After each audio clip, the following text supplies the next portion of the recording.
Hi everybody and welcome to the Love Goddess video for week 4 of Goddess Awakening. I hope you're all really well, hope you're enjoying the course, and we are at that midpoint. 4 weeks in is halfway through the course. We've been through the Earth Mother, the nurturing giver of life. We've been through the joyful maiden. We've been going wild with the wild goddess, and now we are in the week of love and in the week of all aspects of love: self-love, passionate love, sensual love, and the love that sometimes can hurt a little bit, the love that's not as comfortable to deal with. And I feel this will be a challenging one because us as a society, I still feel, are quite wounded by love and wounded by repression of women and of sexuality and of passion. And I mean repression for everybody, it's not just of women. We've come a long way since Victorian times, but I still feel there's a lot of opening up and healing to do for men and women regarding love, passion, and expressing that healthily and positively. But there's some great jewels and beautiful, beautiful energy to be found when working with the love goddesses, and I really hope you will enjoy it, even if at first it may feel a little bit challenging. I'm going to start off really mainly talking about Aphrodite in this video, because Aphrodite is a goddess that I'm very close to when we talk about love goddess energy. Here we go, her statue is here, Aphrodite. And also because Aphrodite is really one of the purest, not pure in a sexual sense, but pure in a meaning sense, purest love goddesses. As you'll find out when you're researching many of the goddesses of love, they are often goddess of many other things as well. And sometimes those things can be quite conflicting. However, Aphrodite has retained this very powerful love, beauty and sensuality and feminine energy that the stories of other goddesses are definitely related to love, but there can be some cross pathways, different meanings. There's a lot of goddesses of love that are also goddesses of battle. There's a lot of goddesses of love that are also goddesses of wisdom and other areas. So Aphrodite is a goddess of love, is a goddess of beauty, is a goddess of that feminine essence. So I'm going to start off with this quote from the Homeric Hymn to Aphrodite, which is translated by Gregory Nagy. And I'm just going to say, there is nothing that has escaped Aphrodite, none of the blessed gods, nor any of mortal humans. So, even though a lot of stuff that's been written about Aphrodite is from that patriarchal sense of belittling women, belittling sexuality and repressing it all, I think that's quite powerful, that nothing escapes Aphrodite. We can run, we can hide, we can block it out, but the power of love and that feminine essence is an inspiration of divinity to the gods, and also in our everyday life, that love is hard to escape. And as having been a tarot reader for many years, the core of everyone's questions, I've done thousands and thousands and thousands and thousands of readings, and the core of most people's readings is love, is searching for love, is longing for love, is longing to heal from love. You know, there's lots of other things on the surface, but often the core of the question we often feel embarrassed to ask is about love. So that longing, that love does not, we cannot escape from that, and we are touched by it. We are touched by that love of Aphrodite. So I'm going to talk a little bit about Aphrodite, and her different aspects, and how that relates to us today, and how we can connect and work with that energy, work to heal our own issues around love, and work to open up to sensuality, love and joy in our day-to-day lives. I feel like Aphrodite, or goddesses in love as a whole, in our psyche has got a bit stuck, that we feel in some way betrayed by her because of the media, because of the way, not just the media, but literally the last few hundred years, the way that women have been portrayed as sexual objects, or as sexuality is very warped still. It's a selling point, it's something that's not pure and whole in us as much as we would like it to be, and we are working on making it that kind of sacred thing within us. But because of the way we're bombarded by media, we see this Aphrodite, we see this vision of feminine perfection, and we feel like, well, I'm not that, so how can I relate to that? And that's not what she's meant to be. A lot of the Greek, well, she's meant to be perfect, but her feminine beauty and totally irresistible to all, But the way the Greeks did things is quite interesting, because more than any other culture, they isolated facets of the gods, rather, and made Athena the goddess of wisdom, Hera the wife, and Aphrodite the lover. Where actually most women need to be all of those things. And this is not meant to be how a woman is meant to be, or how a person is meant to be. So Aphrodite is not an example of how you're meant to be. She is just that passion, that flow of love that we can allow into our lives.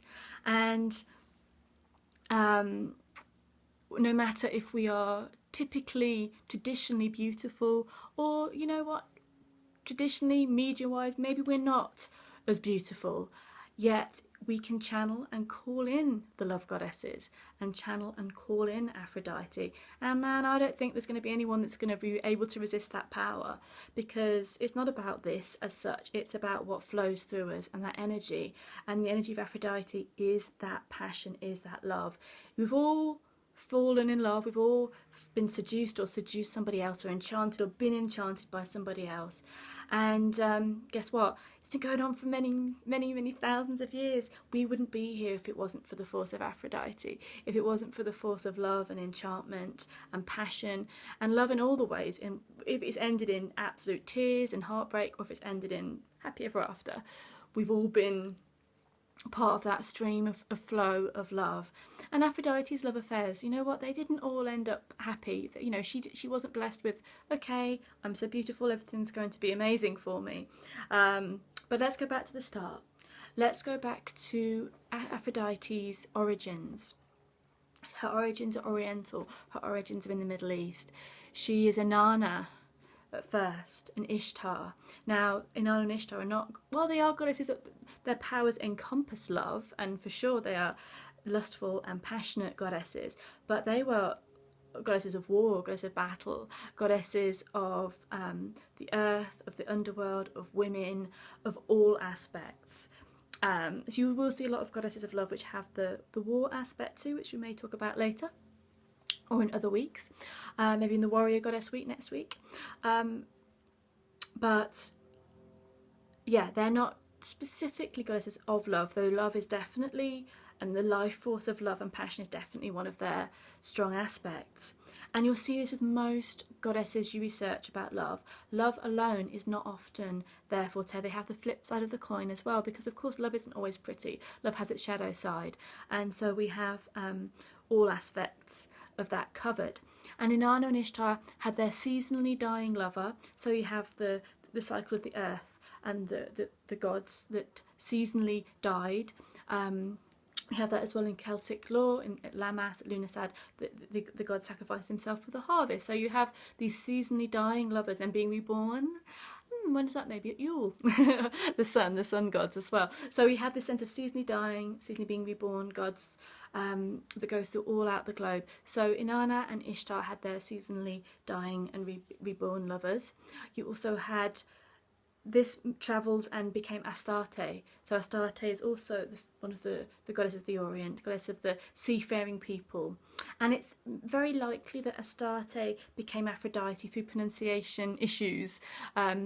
Astarte would have been a goddess that would have come from the islands and come from the seafaring people not so far away from Cyprus, not so far away from Greece. So then it is said that Aphrodite came upon the shores of Greece, and that she came, so she's obviously a foreign goddess. She's obviously someone that's travelled. She wasn't a Greek goddess born, she's someone that's travelled to Greece and very much found a home, found her place there. And her seasonally dying lover, we could say, is Adonis, because her love for Adonis, unfortunately, he died, so he was killed by a boar. So aspects of these ancient goddesses come through into the tales of Aphrodite as well. She was born in pretty violent circumstances, showing you that love isn't always pretty and can have its shadow and dark side. Kronos castrated his father, Uranus, and his genitals fell into the sea. Blood spilled from him and it created the Furies, but the genitals fell into the sea, and thus Aphrodite was born from the sea. Aphrodite means foam born, or from the foam. and she came in from the sea, and she was taken to Olympus, and of course all the gods wanted to marry her straight away, and she refused them. Another aspect is she's an independent goddess. She will do exactly what she wants to do. That love cannot be fixed, and if it is fixed, often it doesn't always work out so well. That passions will always come in. She was married to the craftsman god, who wasn't particularly attractive, but actually himself, I can't pronounce his name properly, so I'll put that in the notes, came from a volcanic god from further afield as well. So these are all gods that have come in from elsewhere that have been brought into Olympus. Her marriage wasn't that successful because she was married to a god that was very hardworking. He was a craftsman. He was very he made beautiful things, but he wasn't too attractive. So obviously the Greeks thought that maybe beauty and harmony and lust and desire should really work well with crafts. And yes, that's a nice idea, but unfortunately you can't tame it, and she was, you know, all over the place with people that she desired and loved. I feel like maybe the ancient Greeks couldn't quite handle the complexities of a goddess like Aphrodite. That she's so many layers to her. There's so many layers, as I'm going to read out to you actually, because often the Greek gods have many afternames which you will say in according to them for their different aspects. Now I've got these mostly from the witch's goddess, and some from naming the goddess, which I have an article in as well about Maca in this book. But to show you her different aspects that you may be surprised about. So yeah, something you won't be surprised about. Aphrodite Urania, Aphrodite of the heavens, Aphrodite of pure love, so the highest aspirations of love. Aphrodite Pandemus, and that's more of the people of lust. You have Aphrodite Pawn as well, sacred goddess of prostitutes and lust. And in the ancient world, prostitution and lust was a very different thing to what it is now. There's many priestesses who are sacred prostitutes, but that's a whole new story. We won't go into that completely right now. And then we have Aphrodite Androgynous, and that's the killer or the slayer of men. So there's a different aspect to maybe linking to, of course, love being very passionate and having its dark side and being a killer, but also maybe linked to the battle goddess roots. Aphrodite, here we go, I'm trying to pronounce my pronunciations, Tumboricus, there we go. Sorry about the pronunciations, guys. And that's Aphrodite Tumboricus is the gravedigger, the mourner, the one who'll be with you when you're mourning the loss of your loved ones. So she's not the enemy of women. She's not for you guys, she's not the symbol of love that you just can't quite get. I think that maybe women and men feel a bit about Aphrodite, someone so perfect that we just feel like a little bit inferior to. That is not her energy. Her energy is to work through us. I like to Marilyn Monroe when she became Marilyn, when she turned from Norma Jean and turned it on to become Marilyn. And I'm sure we'll have many other characters as well that we can think of that are able to turn it on, but actually when they don't turn it on, they're kind of just normal, getting on with life people, but they have that ability to channel something. So I just wanted to put this out there, that she's not the enemy of humanity, femininity, but the last few hundred years may have pushed our opinions of sexuality and desire into a bit of a warped space, which may make us want to repress that side of ourselves, want to rally against it, and want to feel, I just don't want to deal with that, because I don't want to deal with any more perfect, gorgeous images that don't feel like me, that make me feel not enough. And this is not what Aphrodite is for. She is there for you as woman, as man, to energize you, to allow you to feel that she's a personification of that flow of love and passion and those forces which are irresistible and undeniable, that love can make us feel so illogical that we throw every caution to the wind, that the things we would never normally do or put ourselves through, that we do, that we put ourselves through, and we do it over and over again because it just feels so dang good. And it doesn't always end up well. As with, with Aphrodite's lovers, with her love for Ares, the war god. So here we have again maybe a link back to her original energies in Ishtar and Inanna as a goddess of war, as a goddess of that side of life too, that she paired with Aries. Her affair with Aries was very well known and did not end well. So yes, and maybe in those stories that we're being told that love and war do not make great bedfellows, but they are irresistibly drawn to each other. So yeah, I just would like to share that little bit about Aphrodite, about the love goddesses, that there's so much more of the facets of all love, that she's born from quite a violent act, that she's still this energy of the ocean. And it's interesting that of course the ocean was going to be linked with love because we all come from the ocean, but again, you know, you could equally have linked her to the fire of passion. So yes, she was married to Hephaestus, who again was the god of the forge and of craftsmanship. So fire was kind of more his element. Again, because he was from a volcanic beginnings. So I think that of course the water is a very sexual element and of life, and also I think it's because she's come from abroad, because she's come from the seas and from seafaring people is where she came from. Though you will find a lot of goddesses of love are very much linked to water, because of that flowing passionate energy, and also you know, there's some other reasons as well which we don't want to go into now, but yeah, so she can be connected to with shells. So the conch shell was her shell, and connecting with ocean, connecting with shells is a lovely way of connecting with her energy. Also the bath or the ritual, the shower that I put in the notes is a really lovely way of connecting with her, but also meditating with her on issues of your heart, meditating with her on issues of healing of your heart. She's not here to threaten you or to make you feel not worthy at all. I think we're very good at doing that ourselves. We don't need anybody else to do that.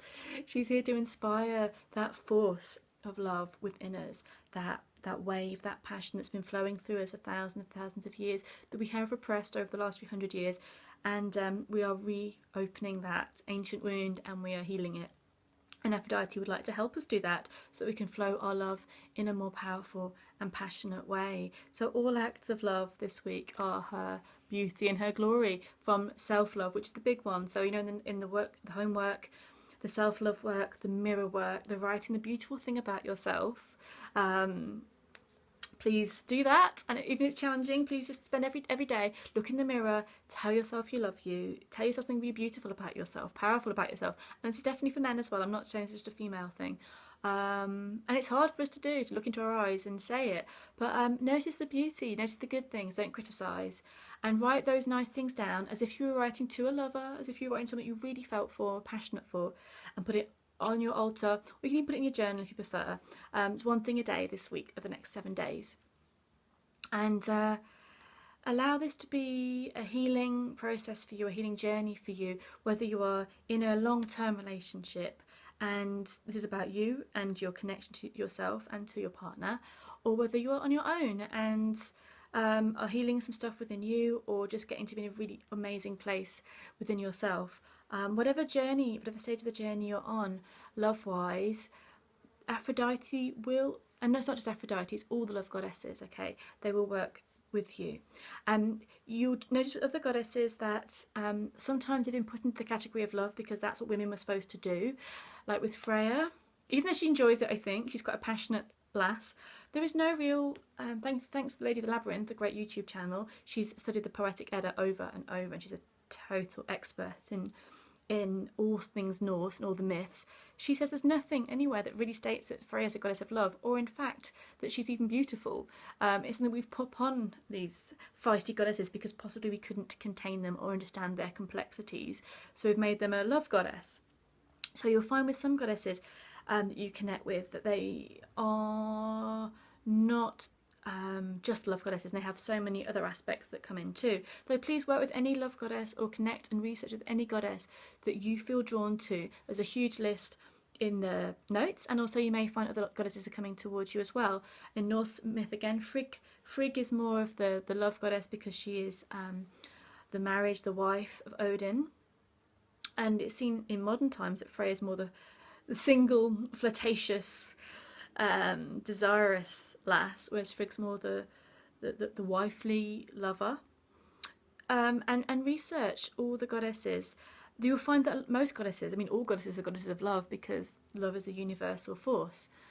But yeah, to find goddesses of love and see the stories about them which show you that could be a really interesting path this week. And also often you'll see in the myths that of course love goes hand in hand with drama or with the other side of the coin.